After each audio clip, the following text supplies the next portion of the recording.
All right. This question was the fact that the legal industry has made unprecedented progress this year, so in 2020. What effects do you think this will have on the upcoming years, so going into 2021?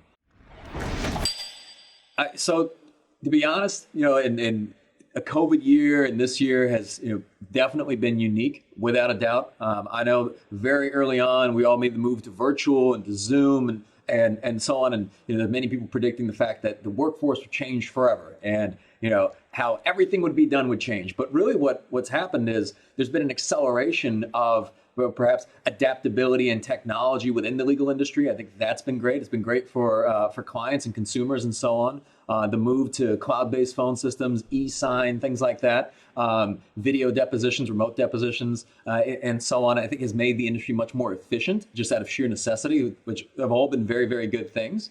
And going into the new year, I think the biggest thing that we're seeing, and we'll really start to see in my opinion, greater separations amongst law firms just based on how different firm owners spent their time this year. Because I know that people responded differently to this. There were some that really dialed back significantly and really pulled back on their marketing, on their infrastructure, on their human capital, and so on, and really just have been trying to wait this whole thing out. While there's been others that have really doubled down during this time and have invested in their team, have invested in their infrastructure, the technology, and so on. And I think they're going to make greater leaps in the new year. You'll start to see greater separations just based on how different firm owners spent their time.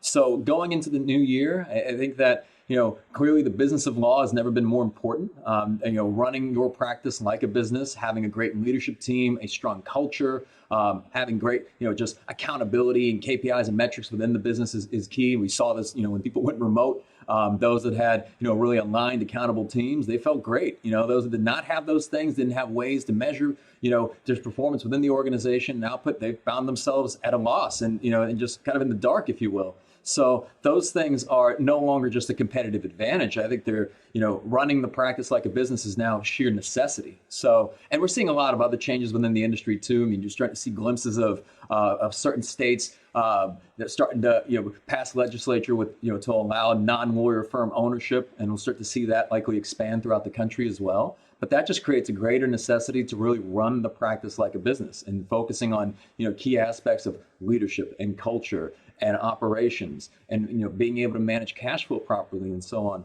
And then also the focus on client experience and customer service. I mean, I think that, law firms are no longer just being compared to other law firms. They're being compared to, the brands that consumers do business with day in and day out, like Amazon and Starbucks and, and so on. So I think it's very important that, being measured at a higher standard creates a greater necessity to kind of raise that standard within the practice. And the firms that do it are going to be, much, much better off.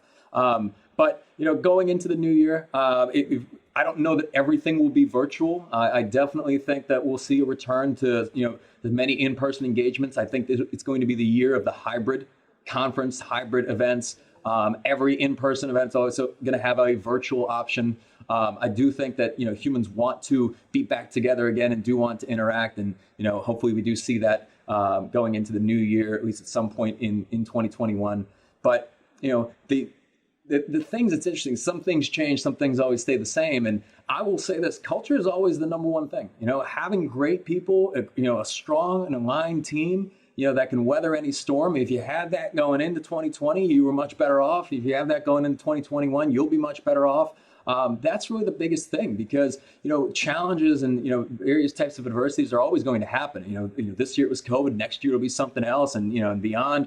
But if you've got a great team that's adaptable, if you're, someone who's able to, pivot the business, make adjustments as necessary with changes in the marketplace and to do those things quickly, you'll always be fine, right? So I think there's just prioritizing, that capability and that really being the big advantage, your adaptability. The firms that were more adaptable, the more nimble firms and so on, they were able to adjust quite quickly, in just even the first few weeks or months of 2020.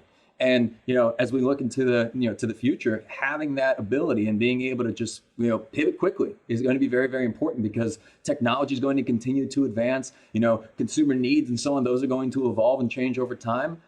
So it's very exciting. I will tell you this, and it's never been a better time if you're someone who's committed to building a great practice and is investing in your team and your leaders and yourself and really growing as that CEO of that practice. I think it's very, very exciting as we head into the future.